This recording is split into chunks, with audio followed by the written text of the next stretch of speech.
iki salahmu sing demo, akhirnya akeh sing di rumah no. Iya, aku juga Dibentur-benturkan antara masyarakat, dua kepentingan masyarakat ini dibenturkan. Ada pihak-pihak yang berusaha untuk cuci tangan di sini kalau Oke, seharusnya izin itu kan sudah dikaji dikeluarkan itu, Pak. Kok bisa kemudian izin sudah tahu tonasenya di situ jalannya kelas 3, kok bisa keluar? sejumlah pekerja di sana secara tampak mata dan visual memang ada tenaga asing. Tenaga asing ya kalau secara ciri-ciri fisik sepertinya ya memang dari China gitu. Beberapa tahun yang lalu hearing di DPRD Jember itu salah satu perwakilannya benar-benar tidak bisa berbahasa Indonesia, Pak. Apakah ada kekuatan yang lebih besar daripada pemerintah daerah?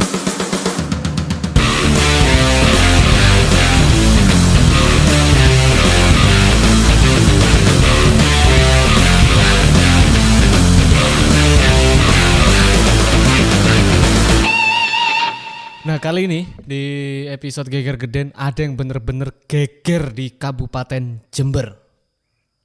Apa itu Mas Andi? Geger gedean karena PT Semen satu-satunya di Jember tutup dan merumahkan ribuan karyawannya. Kurang lebih begitulah. Ya sampai saat ini masih simpang siur ya, ada yang bilang 1.600, ada yang lebih dari hampir 2.000, itu kita masih cari info yang valid. Tapi yang pasti adalah PT Semen ini pemilik utamanya perusahaan Cina, Hosing. Holdingnya dari Cina. Hosing namanya. Jadi kemudian mereka tanam saham di sini, mendirikan pabrik. Letak PT Imasco di Kecamatan Puger, tepatnya di Desa Puger Wetan, Kecamatan Puger, Kabupaten Jember, Jawa Timur. Nah, buat teman-teman yang mungkin masih asing dengan nama Imasco, ini produknya mungkin sudah sering dilihat. Logonya singa merah. Oh iya ya, semen singa merah. Tapi kalau perspektifku ya soal soal penutupan atau deklarasi, saya berharap ini bukan gimmick tapi ini benar-benar tutup, karena saya bersama atau tahu beberapa kawan-kawan yang selama ini berjuang menolak keberadaan PT Semen karena beberapa catatan, mulai dari merusak lingkungan, warga sekitar PT terdampak, irigasi sawahnya ada yang rusak dan sebagainya, jalan-jalan rusak, berlubang mengakibatkan kecelakaan dan sebagainya. Saya sangat gembira dengan informasi ini. Cuman ada hal yang kurang oke juga ketika ternyata banyak karyawan yang dirumahkan. Itu juga kita berempati lah ya, karena ini bayangkan itu tenaga yang sangat banyak kalau sampai ribuan. Jadi mungkin kita runtur dulu ya. Awalnya ini gelombang unjuk rasa di akhir sampai awal-awal Januari 2025 itu dari masyarakat setempat, mulai dari Puger, Kencong dan sekitarnya. Balung juga. Iya, Balung komplain terhadap kerusakan jalan di sana.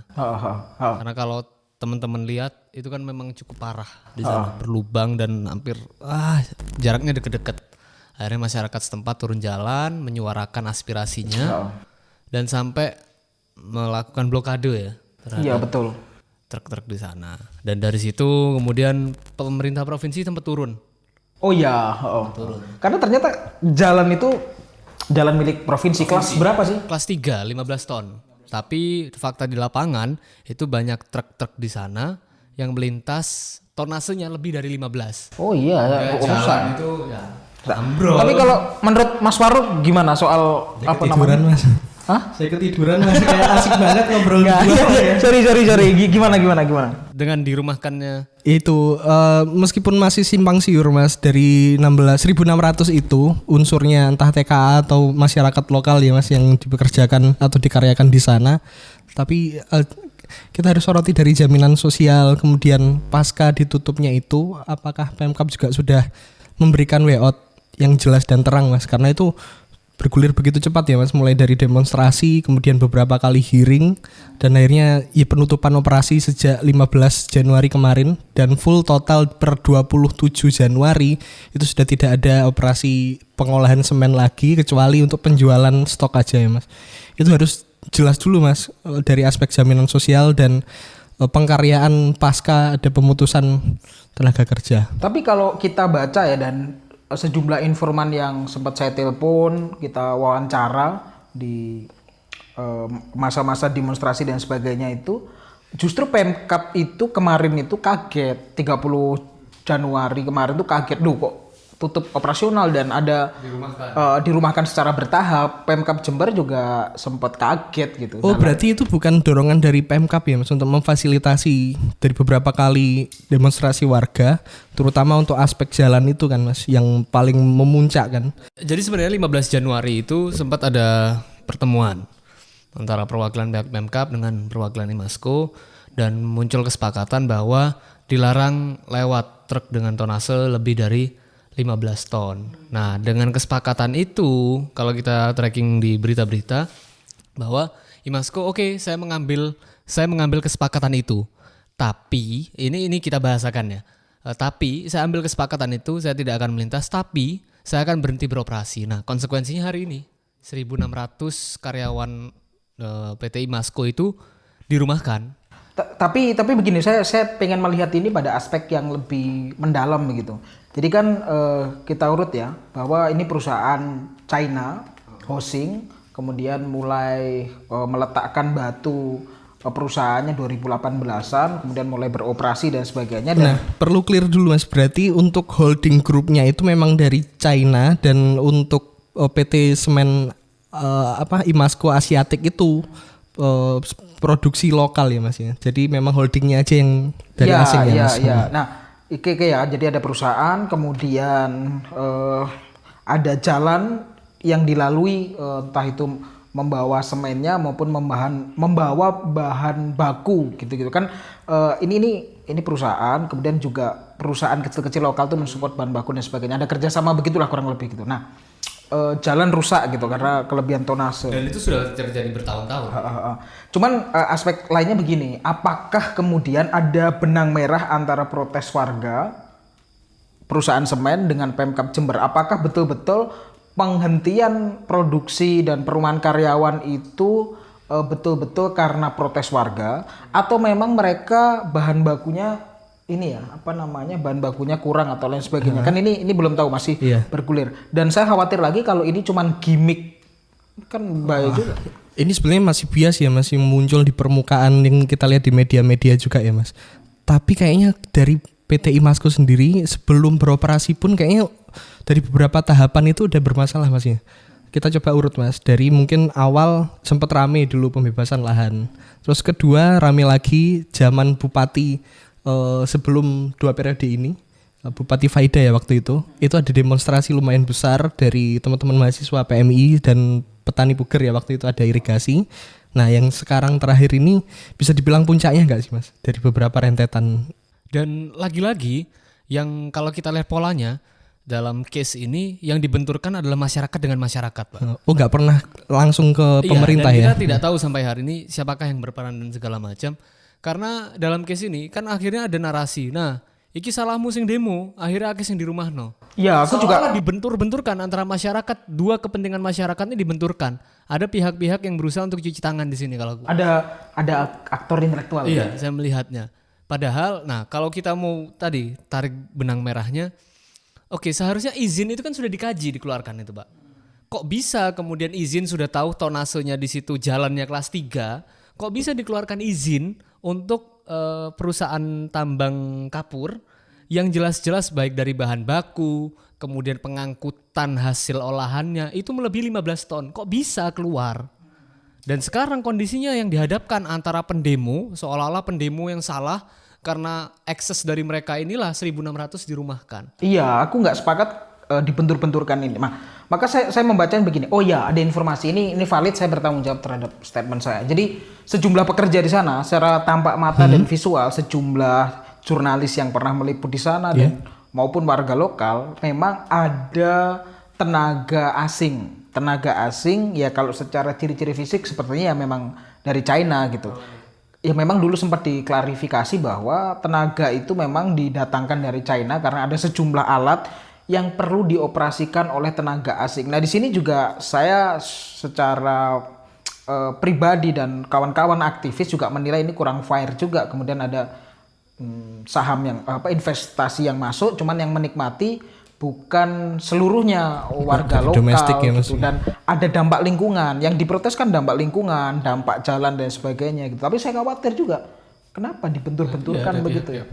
Tertentu. Dan memang kendalanya dalam konteks IMASKO ini sampai hari ini baik pemerintah ataupun teman-teman pegiat yang concern di sana dan jurnalis itu kita tidak bisa mendapatkan akses data yang detail, Pak. Oh ya, selama dulu Misal tenaga kerjanya berapa, TKA-nya berapa. Oke, TKA itu kan secara aturan boleh, tapi bukan tenaga kasar, Pak. Masuknya expired ya, Iya. Mas ya. Nah, kita tidak tahu. Bahkan saya pernah menyaksikan betul ke beberapa tahun yang lalu hearing di DPRD Jember itu salah satu perwakilannya benar-benar tidak bisa berbahasa Indonesia, Pak. Oh iya, muncul di media juga itu membawa translator ya waktu Iya, itu. tidak bisa berbahasa Indonesia. Bawa Seperti itu. translator. Bukan kita anti asing atau segala macam ya. ya gitu. Jadi Tapi sebetulnya ya is okay Mas, asalkan ada satu variabel yang harus terpenuhi, transfer knowledge Mas. Nah, memang ada beberapa tenaga kerja asing yang dipekerjakan khusus untuk menghandle alat-alat tertentu. Itu pengecualiannya atau eksepsinya mungkin dari transfer knowledge itu ketika masyarakat juga dilibatkan dan diberikan untuk pelatihan Dan atau pemahaman. kita lihat di sini seolah-olah pemerintah daerah ya, pemerintah daerah itu dibuat tidak berdaya kan. Dia mengambil kebijakan malah dikasih bergen balik. Nih, oke, kamu ambil lo kebijakan. Ya kan kalau kita bahasa dalam tawar menawar itu, oke, kamu boleh mengambil keputusan tapi aku punya keputusan yang lebih besar buat kamu. Ini Mas yang jadi pertanyaan, apakah ada kekuatan yang lebih besar daripada pemerintah daerah Mas? yo kalau kita menilai Undang-Undang Citaker dan bahkan pola investasi kita terbaru ini memang kewenangan yang lebih besar itu ada di pemerintah pusat, itu satu. Kemudian sudah lazim bahwa backup dari investasi internasional, investasi asing itu memang bukan orang sembarangan, tentu orang yang punya positioning jabatan tertentu begitu. Maka wajar beberapa tahun lalu kan Wapres Maruf Amin sempat di datang. penghujung jabatannya. Iya, penghujung jabatannya sempat datang ke sana begitu. Nah, tapi itu tadi satu fakta menarik, banyak fakta menariknya. Cuman yang pertama misal bahwa jurnalis bahkan Pemkab Jember sendiri kesulitan untuk mengakses detailing itu tadi. Bahkan sorry saya potong. Untuk konteks 1.600 perumahan dirumahkannya 1.600 tenaga kerja ini belum ada pernyataan resmi yang bisa diakses oleh baik teman-teman kita di internal ataupun kawan-kawan jurnalis. Ya baru kan hasil hearing itu ya. Nah, itu tadi ya kesulitan mengakses data baik jurnalis bahkan Pemkab Jember sendiri. Itu fakta. Fakta lainnya adalah rusaknya jalan karena tonase yang besar. Fakta berikutnya adalah warga sekitar terdampak dari bagaimana eksploitasi sumber daya alam di sana gitu. Jadi banyak hal yang perlu dievaluasi. Kalau saya dan kawan-kawan dan ada kawan-kawan Puger Melawan yang lebih concern di sana, mengawal di sana dan sejumlah aktivis yang live in atau terjun langsung ke sana memang memberi banyak catatan terutama soal lingkungan dan soal potensi ekonomi yang tidak benar-benar dinikmati. Dan begini Pak, ketika ada mobil besar lewat itu debu dan sebagainya. Apalagi kalau musim kemarau. Gitu. Nah, ini kan beberapa kali demonstrasi itu lumayan banyak elemen yang terlibat Mas, mulai dari masyarakat, unsur petani, LSM, kemudian ada beberapa aktivis. Nah, kalau dilihat dari gelombang-gelombang itu, ini bisa disinyalir apakah ini bentuk suksesi atau keberhasilan dari gerakan-gerakan perlawanan yang dilakukan masyarakat atau ada variabel lain ya Mas ya? Saya melihatnya begini. Pertama, saya mengapresiasi kawan-kawan yang bergerak utamanya yang selama ini punya concern ya.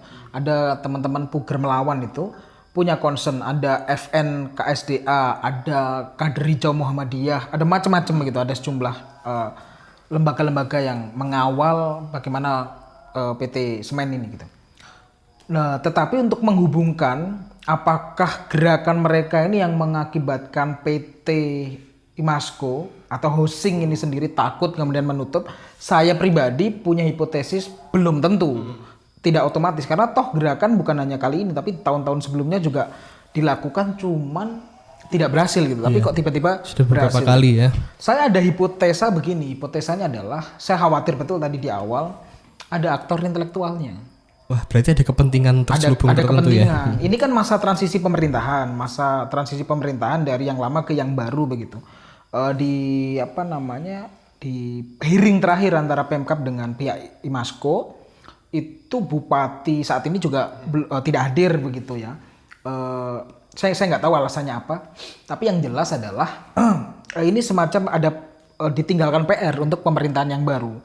Nah, tapi pemerintahan yang baru ini juga harus melihat case pabrik semen di Puger ini sebagai case yang harus win-win solution begitu. Win-win solution yang artinya tadi masyarakat tidak dibenturkan dengan PT, harus ada tanggung jawab sebagai pengambil kebijakan di tingkat lokal, walaupun nanti ada aja kan yang melempar tanggung jawab, oh bukan kewenangan kami, tapi nggak bisa, lokasi ada di Jember gitu. Artinya harus dikomunikasikan kepada seluruh pihak supaya masyarakat ini tidak dibenturkan, masyarakat tidak rugi baik dari sisi masyarakat lokal di sana maupun dari pekerja yang dirumahkan. Dan kabarnya kan dalam waktu dekat ini, semoga ini tayang sebelum informasi demonstrasi itu terjadi ya. Jadi gini, akan ada demonstrasi dari mobil-mobil yang selama ini mengirim supir, driver ya. Supir drivernya. Jadi kan masyarakat dibenturkan. Nah ini kan bahaya Pak. Ini akhirnya jadi konflik horizontal ya. Konflik horizontal. Yang harusnya pemerintah hadir sebagai mediator di sana karena dia punya kendali untuk pengaturan kewenangan pemerintahan itu. Oke, dan saya lihat ketika misal tadi kita bicara undang-undang cipta kerja, memang pemerintah daerah tidak punya peran langsung di sana. Nah, perlu ada supervisi mulai dari tingkat provinsi sampai pusat. Oh, tapi sejauh ini dari campur tangan pemerintah provinsi mungkin atau pusat apa belum ada sama sekali Mas? Kayaknya dari problematika AMDAL itu sudah beberapa kali Kementerian Lingkungan Hidup ikut turun tangan ya. Oh ya, kalau turun tangan pasti. Cuman kan begini, akhirnya saya melihat dari perspektif ekonomi politik karena ini mengandung modal yang besar dan juga keuntungan yang besar juga. Maka tadi pihak-pihak yang terlibat bukan orang kecil juga. Kalau aku nggak tahu ya teman-teman ya. Kalau aku pribadi, karena ini sudah saya cukup lama bersama kawan-kawan gerakan, ngobrol sama mereka yang mengadvokasi, memang saya anti tambang gitu. Sesuatu yang merusak, mengeksploitasi berlebihan sumber daya alam, saya menolak gitu. Saya menolak karena dampaknya atau mudaratnya jauh lebih besar gitu. Saya nggak tahu teman-teman bagaimana. Kalaupun harus dilanjut misal, karena bangunan ini juga pakai semen gitu. Kita di satu sisi kan butuh gitu. Aku nggak tahu. Kalau aku pribadi, stop, aku nggak bisa tambang. Aku no. Iya. Itu kaitannya ini ya. Tapi tetap harus ada solusi dari pemerintah. Oke, dia boleh mengambil menutup, tapi jangan sampai kembali ke hipotesa kita tadi. Jangan sampai antar masyarakat yang dibenturkan. Karena pola seperti ini bukan sekali dua kali. Kalau mungkin Mas Andi ingat dulu ketika masalah irigasi. Yang dibuat berdebat adalah antar petani. Ada yang menganggap perspektifnya itu tidak berdampak, ada yang berdampak, sehingga dibikin terpecah antar masyarakat di situ. Dan pola-pola ini bukan sekali dua kali. Tapi kita harus senang juga masyarakat di Jember itu untungnya nggak permisif ya, atau melakukan pembiaran berlebihan terhadap sesuatu yang itu besar dan merusak alam dan merugikan. Kemarin aku senang Pak ketika masyarakat bersuara. Ya saya pribadi mengapresiasi betul. Ya. Dan saya yakin tidak mungkin lah begitu ada kepentingan soal itu ditunggangi oleh, bukan ditunggangi ya, dikapitalisasi oleh pihak-pihak tertentu. Itu urusan lain. Tapi saya meyakini itu adalah demonstrasi yang organik berangkat dari keresahan masyarakat. Karena ini bukan terjadi setahun 2 tahun kan. Nah kalau bicara ada demonstrasi tadi juga tadi ada hipotesa ada orang yang memang punya kepentingan tertentu ini Mas. Kalau dilihat-lihat juga berarti dari beberapa kali itu salah satu pintu masuknya itu ketika Jokowi membuka pintu atau lampu hijau investasi itu ya kalau nggak salah dulu ya. Oh ya, dan ngomong soal Imasco ini kan sempat ditolak juga mau buka di dekat IKN waktu itu. Akhirnya karena penolakan karena saat itu menurut masyarakat setempat dan para pegiat-pegiat tidak beralasan karena kondisinya produksi semen di Indonesia surplus. Ngapain mau ditambah lagi investasi dari asing dari housing itu tadi, sedangkan produksi semen kita surplus. Itu kan nggak masuk akal. Ya mungkin itulah kalau itu tadi. Jadi ini harus win-win solution. Kita juga berempati kalau seandainya ditutup dan ada warga asli Indonesia entah dari Jember atau luar Jember yang dirumahkan dan kemudian terdampak secara ekonomi kan pastinya kan. Kita berharap dari sisi Imasco juga declare ke publik sedetail mungkin dan saya nggak tahu, semoga ini bukan ada aktor intelektual yang bermain begitu, dan pemerintah siapapun itu saya nggak ngurus yang lama atau yang baru mampu menyelesaikan dengan betul-betul memposisikan kepentingan publik yaitu masyarakat rakyat kita begitu. Jangan ada yang dikorbankan. Jangan ada yang korban. Kalau bicara untuk ini ya Mas, eksekusi jangka pendeknya, kira-kira apa yang bisa kita sarankan ke pemerintah juga Mas untuk menangani, ya misalkan anggapnya 1.600 karyawan itu memang yang terlibat masyarakat lokal atau masyarakat sekitar Mas. Karena sempat dilihat dari beberapa kali untuk aspek etika perusahaan Mas, kan ada dana CSR yang mulai digerontolkan. Dulu waktu zaman Covid juga ada beberapa ribuan masker kan, dan ada beberapa pembangunan jalan yang sebelumnya itu jalan-jalan yang sifatnya makadam itu diperbarui melalui CSR dari PT apa Imasco itu Mas. Nah kira-kira way out paling bisa dieksekusi dalam waktu dekat dari pemerintah daerah apa Mas? Kalau aku begini, jangan fokus ke perusahaan semennya dulu, tetapi yang terdekat adalah soal jalan itu tolong dikomunikasikan ke pemerintah provinsi.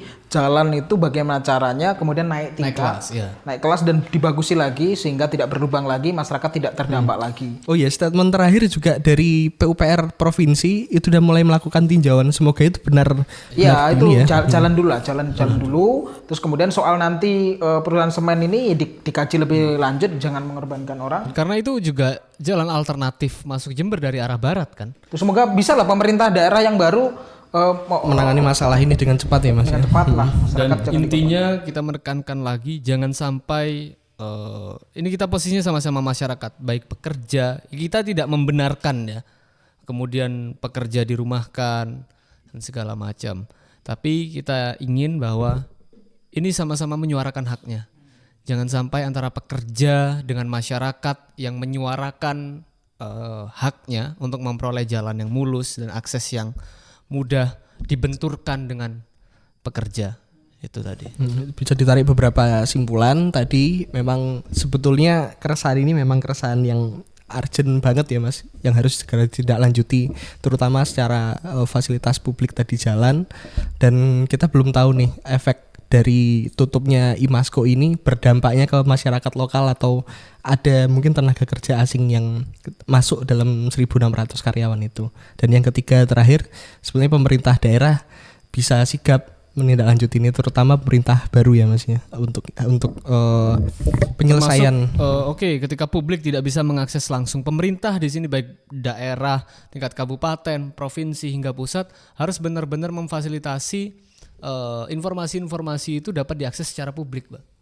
Iya, betul. Ya. Harus lebih terbuka lah. Betul, apalagi ini penanaman modal asing kan. Betul. Ya, mungkin cukup sampai di situ ya Mas pembahasan kita, dan banyak hipotesa tadi semoga tidak terjadi untuk dan yang buruk-buruk. Kita turut prihatin juga buat karyawan yang terdampak dari penutupan itu ya. Dan mungkin sekian episode kita pada kali ini. Terima kasih telah mendengarkan Geger Geden. Kalau misalkan ada geger kabari kami, maka akan kami kabarkan.